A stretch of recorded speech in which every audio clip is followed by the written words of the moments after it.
The Amazon Prime Lord of the Rings TV series is in production and is set to take place in the Second Age of J.R.R. Tolkien's Middle-earth. The Second Age is a time period that spans over 3,400 years, and there has been some speculation as to when exactly in this age the show might take place. The Tolkien estate has laid out some very strict rules for Amazon's handling of this series, and holds veto power over any decisions the writers or showrunners make to ensure that the show will harmonize with what is already recorded in canon. With that in mind, I've been exploring a few of the major events that take place in the Second Age in anticipation of what we might see depicted in the show.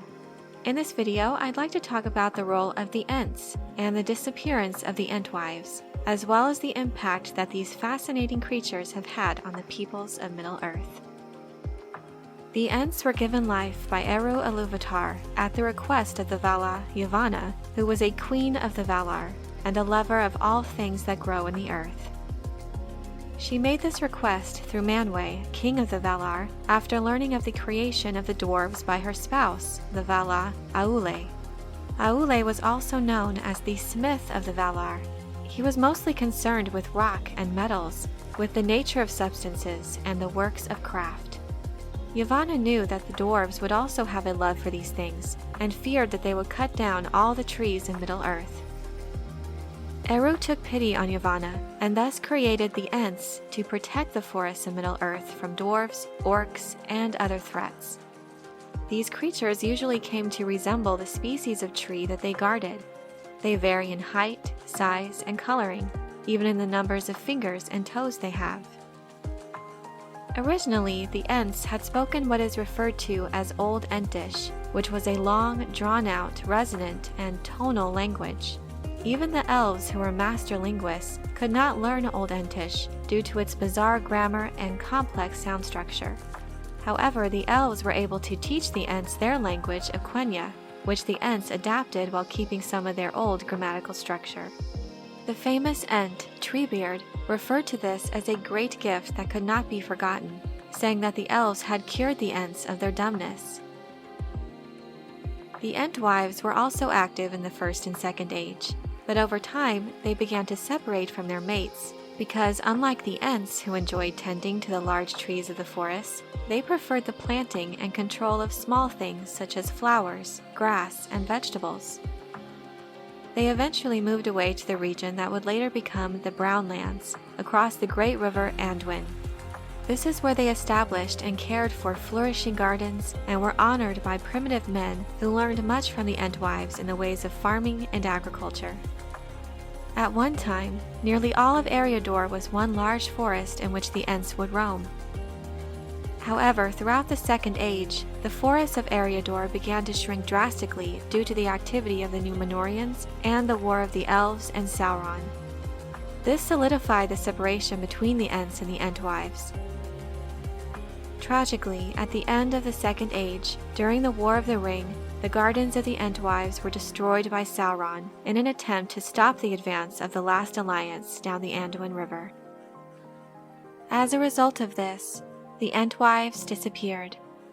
The Ents looked for them, but sadly their efforts were fruitless. What ultimately happened to the Entwives was something that Tolkien apparently wanted to keep a mystery, even to himself. However, in one of his letters he said, "I think that in fact the Entwives have disappeared for good, being destroyed with their gardens in the War of the Last Alliance." It has been speculated that some of the Entwives might have been captured and enslaved as agricultural workers, or perhaps that a few might have been able to escape Sauron's destruction of the region and lived on into the Third Age somewhere else in Middle-earth. The hobbit Halfast Gamgee, uncle of Samwise, had a reputation for telling wild stories of things he saw. He reportedly encountered a tree man while hunting beyond the North Moors. This has served to further fuel speculation that the Entwives might perhaps be somewhere near the Shire in the Third Age. However, this tale from Halfast hardly serves as proof. Ultimately, I'm glad that Tolkien didn't definitively close the book on the possibility of the Entwives surviving on into the Third Age. In The Two Towers, Treebeard describes the Entwives as bent and browned by their labor, hair parched by the sun to the hue of ripe corn, and cheeks like red apples. yet their eyes were still the eyes of their own people. Treebeard referred to his long-lost wife, Fimbrethil, as the most beautiful of the Entwives, and as he marched against Saruman, he expressed his sorrow at the fact that due to their impending doom in Isengard, he most likely would never see his Fimbrethil again. It is apparent from Treebeard's words about the Entwives that the Ents cared deeply for their long-lost companions.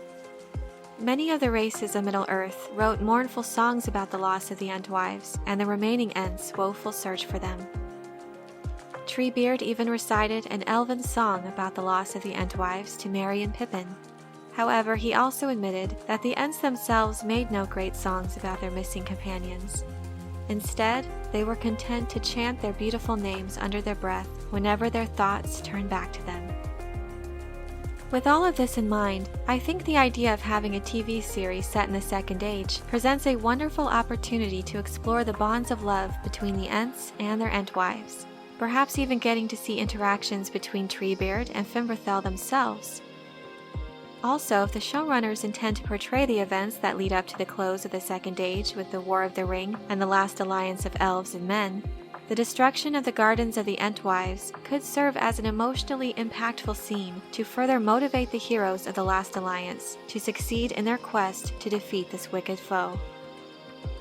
This, of course, is contingent upon whether or not the creative team behind the show can portray Tolkien's creations properly and utilize the quieter moments in the series to adequately develop the characters in a way that is faithful to the spirit of what Tolkien had recorded.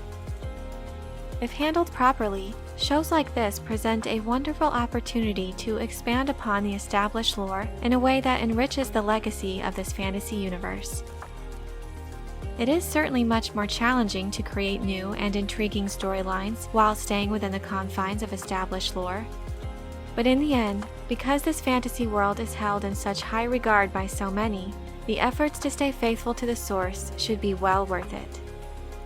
Because not much else is known about the Entwives, there are definitely many opportunities to tell some original stories within the framework that Tolkien has laid out, stories that can really flesh out and expand upon the affairs of these fascinating beings. But let me know what you think about the prospect of seeing Ents once again depicted in a live-action adaptation of Tolkien's Middle-earth. Are there any stories involving the Ents or Entwives that you would like told? Be sure to let me know in the comments section below. I hope you enjoyed this video. Leave a thumbs up if you did, and be sure to subscribe for more Lord of the Rings and other sci-fi and fantasy content. Thank you all so much for your support, and as always, have a very nerdy day.